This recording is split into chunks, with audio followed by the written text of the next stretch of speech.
Folks, I recently had a viewer send me a question. He's asking this: I was hoping that you would have some advice, tips, or any thoughts on how we should record. And what he's talking about, he wants to use the GoPro Hero 3 as a travel cam for his driving down the road in his car. Like when to record, when not to, the settings we should have the GoPro set to, or what setting is best for what. We have a long drive ahead of us and weeks worth of sightseeing, relaxing on the East Coast. This guy's just gotten married. His name is Brian. So Brian, congratulations on your marriage.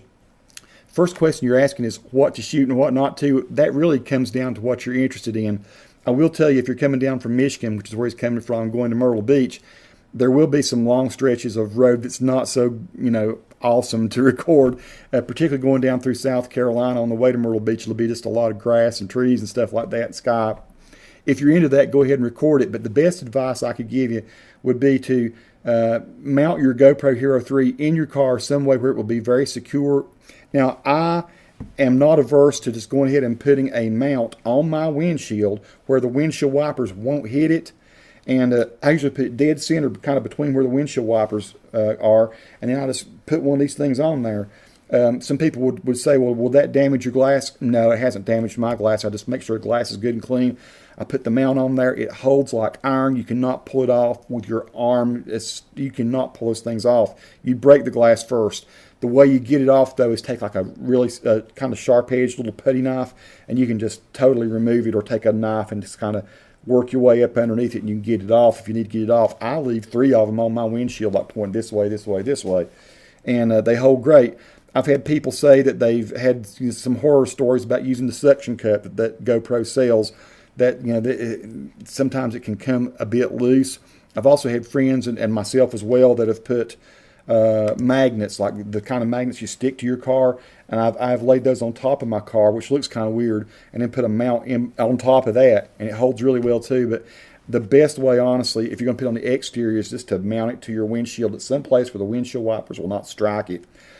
You can also hang it and shoot through your glass on your windshield, use it more like a dash cam. The only advice I can give you on that is be sure you put your mount somewhere where you've got enough space to slide this thing in and out. I put mine too close to like the top of the windshield where it joins in with the car, and I stuck this in, and then I realized I couldn't get it back out. So I've got one kind of permanently stuck there till I decided to knife it down too. But anyway, either way, you'll get good looking video whether you're shooting through the windshield or on the outside. If you're going to shoot on the outside, you want to keep it inside your protective cover probably. If you're going to shoot inside and through your windshield and going out, then what's one of the advantages is you can put it in the one that has a little opening here or in the frame, and you can plug your USB cord in and attach it to your cell phone charger, and it works great. It powers it without you having to use your battery, and so you don't have to worry about the battery. Now, the other thing we'll talk about is frame rate for driving videos. I like 48 frames per second, 1080p, medium field of view. That's my preference. The reason I use 48 frames per second is it has a way less motion blur than 30 frames per second. And also, when you go to export for YouTube, YouTube actually likes 24 frame per second video and also 30 frames per second. It does not like 48, but since 48 divided in half is exactly 24, then you can just cut your frame rate down in half, and you got this great video with no motion blur that can be converted down to 24 frames per second. It looks good. I posted some video yesterday, I think, which was the 9th of October, if you want to go there and look. It's called Charlotte NC Ultimate Driving Tour, where I did this very trick. I shot everything at 48 frames per second so I wouldn't get motion blur. And then I downsized it to 24 frames per second, and it looked really nice. Now, some people would say, well, why don't you just shoot at 60 frames per second, Tony? The GoPro has fixed data rates. It records that, right? So if let's say it's 30, I think it's like 35 megs per second. It might be 40 megs per second. So you're getting 40 megs per second or 35 megs per second, either way, divided by 60 or divided by 48. If it's divided by 60, you've got less amount of data in each frame. If it's 48, you got a little more data. So 48, actually, each of the frames, if you stop and look at them, they're a little better quality than 60 frame per second. But there again, you could do 60 frames per second and then downsize it to 30 frames and export it. Either way, try that. I would go there, maybe look at a few of those videos just to see what your result's going to be. Congratulations on the wedding. I hope this has helped. When you get to Myrtle Beach, there's a ton of stuff to shoot there.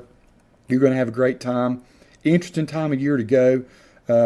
It should be a lot less crowded than it typically is. I think you'll have a great time. One of the reasons I really love doing road videos with the GoPro Hero 3 is I don't know any camera that's more versatile for actually getting the landscape as you're going. Though, like I say, you could go into wide field of view. To me, it makes things look a little far away.